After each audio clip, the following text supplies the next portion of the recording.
Se queres que reaccionemos e analicemos a túa canción de videoxogo favorita, deixa aquí nos comentarios e será un dos vindeiros vídeos.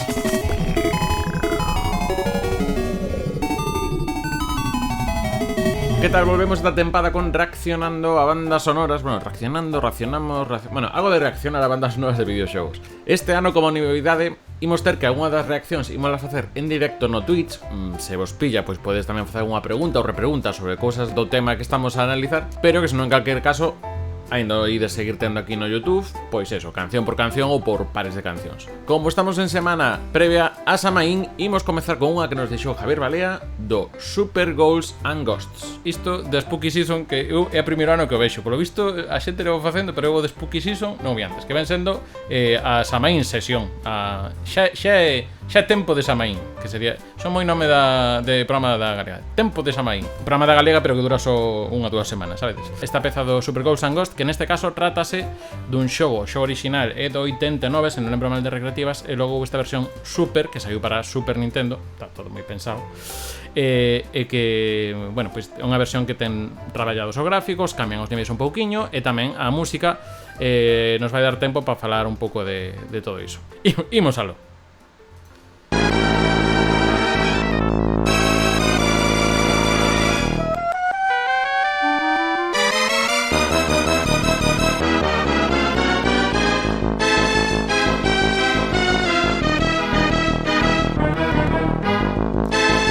Fixados que ten esa instrumentación como de que é moi acorde a imaxe, pero é dinámico. Fixados baixo.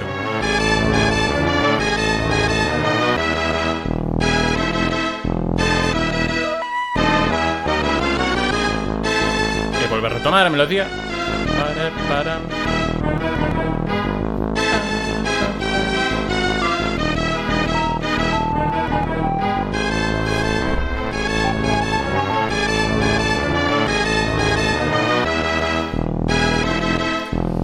É curioso, fixados que non hai percusión. Todo o ritmo cae e co baixo.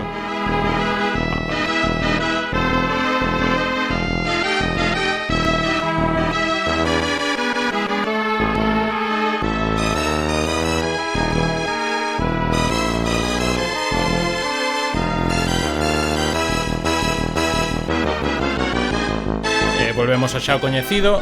Eu creo que vai estar xa en bucle.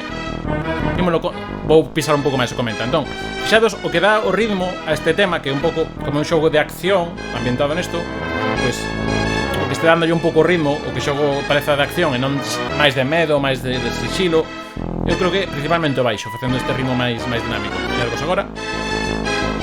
Pam, pam, pam.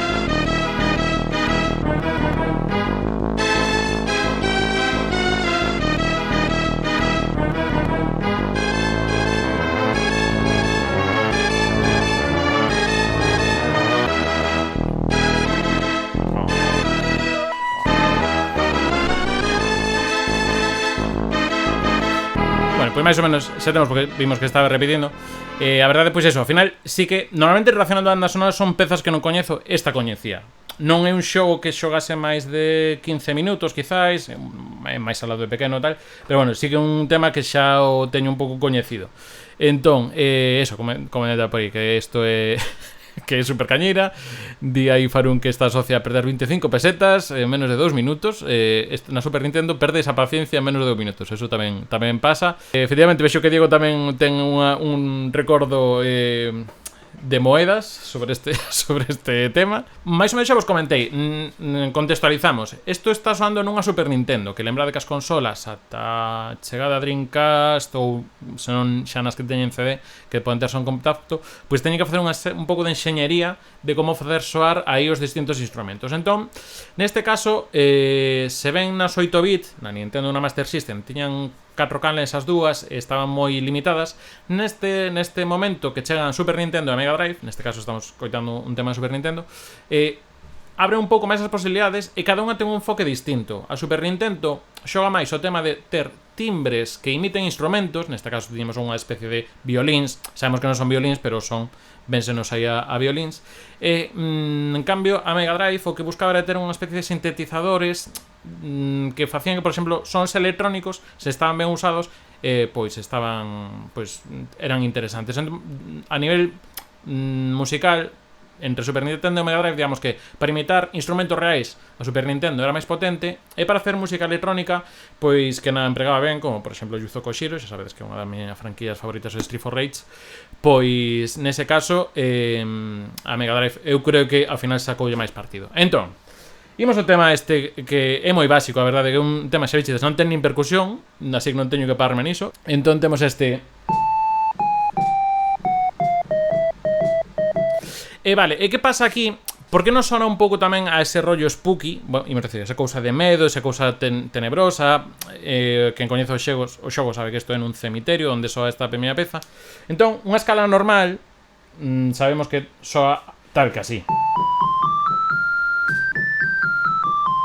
Bueno, isto é unha menor, unha maior soaría así. E que pasa? Que ben sabedes que normalmente nisto pois quedan as notas negras polo medio, non. Entón, cando unha melodía pasa por todas esas notas intermedias que non están na escala, pero entre as que hai polo medio, se en vez de facer faz un, estás dando esa sinuosidade, ese misterio, ese cousa misteriosa. Entón un pouco creo que o que ten a melodía pois é iso, que en vez de ir polas notas que serían propias da escala, está usando notas que están fora da escala para facelo pouquiño a pouquiño.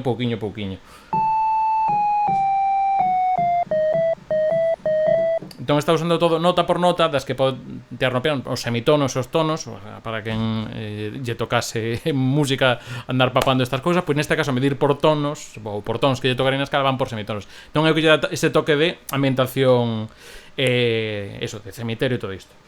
Entón, imos buscar aquí un baixo. Vedes que o baixo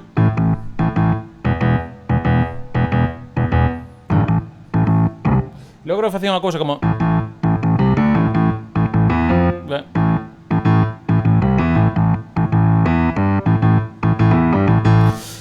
os instrumentos ao final, pois temos cordas. Vou volver a retomar aquí un poquinho para escoitar un poquinho que cousas tiña.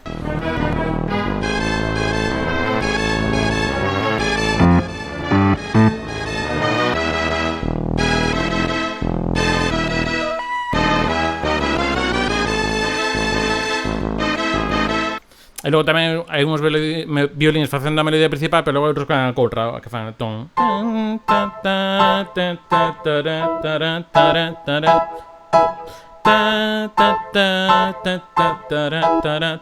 Digamos un pouco que o baixo iría facendo o bombo, eses violines van facer un pouco a contra, sería un pouco a caixa. O baixo ten, o que non ten é percusión, non sei exactamente porque igual non cos sons que tiñan de percusión en Super Nintendo non lles convencía. Tamén te den conta que isto vende unha recreativa, eu non sei en Capcom ahora se o tema original da recreativa, non sei se podemos coitar. Ben, vamos a facer a comparación. Sí.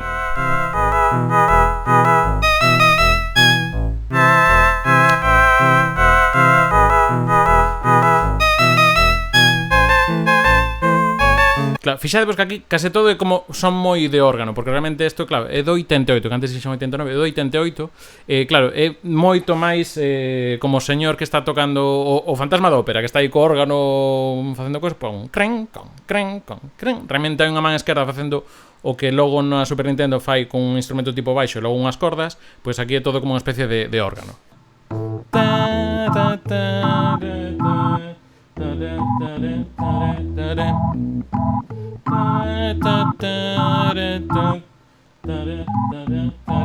A diferencia principal entre unha versión e outra é a instrumentación, que en Super Nintendo intentaron que fosase un pouco máis sinfónico, pero non lle meteron o tema da percusión. E iso, xa vedes un pouco de diferencias. E logo, se nos imos a versión, hai tamén unha versión para Amiga, todo isto, probablemente estaríamos xa con sons máis limitados, igual é un pouco máis xa aínda máis electrónico. Pero bueno, en fin, moi interesante a recomendación. Espero que o interesante a nivel compositivo é o tema da melodía esa, que non usa as notas da escala, senón que usan todas as intermedias, é o que axuda a esa cousa un pouco, bueno, se chamarse fúnebre, pero bueno, ese misterio, ese rollo de Samaín, ese rollo de spooky. O de spooky non acabo de verlo, en fin. Graciñas, Javier, pola recomendación. Espero que polo menos se che valeu para algo, pois ben, senón, pois aquí xa van 10 minutos e mira que ben, botamos a tarde.